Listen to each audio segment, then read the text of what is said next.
يصلع جاي خوف جديد دور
Hüseyin.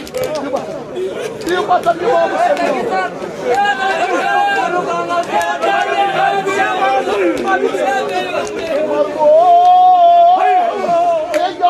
Aşağı Müslüman. Aşağı sucuk yapalım.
Birbirine batar İmam Hüseyin.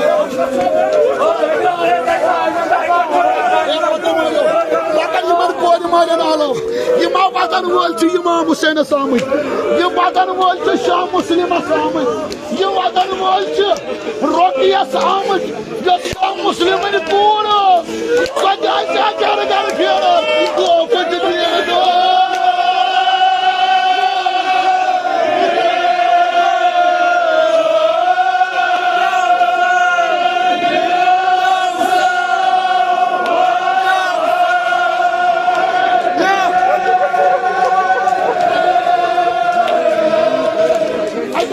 Batar. Birbirine batar İmam Hüseyin.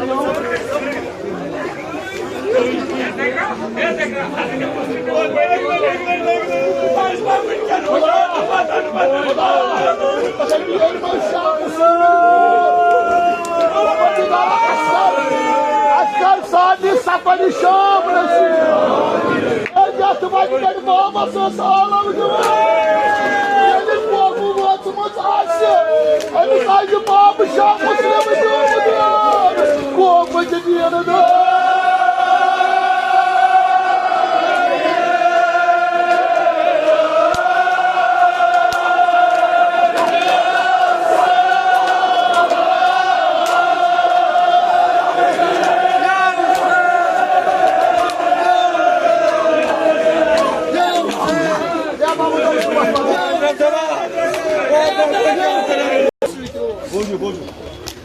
Pati siya sekarang,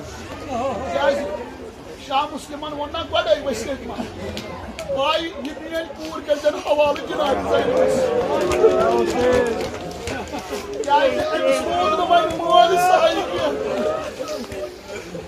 Ben geçen sekarang, Cenab-ı Zeynep Çelis bıraktı at. Hayır. Yunus Babiley, atçı damat demişsiniz ne diyor?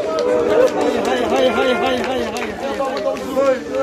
Bana bana yapmadınız. Gah koruk İmam Hüseyin'e balayla bu. Gel İmam Hüseyin'e saçmıyor ya. Resulü Fada'ya saçmıyor. Adı görme. Şah Müslüman silahını abi korkmasınız. Ama İmam onun korkmacı diyeni de iyi emismayın. Yalnız Vıçam mazlum sapayı. Ay,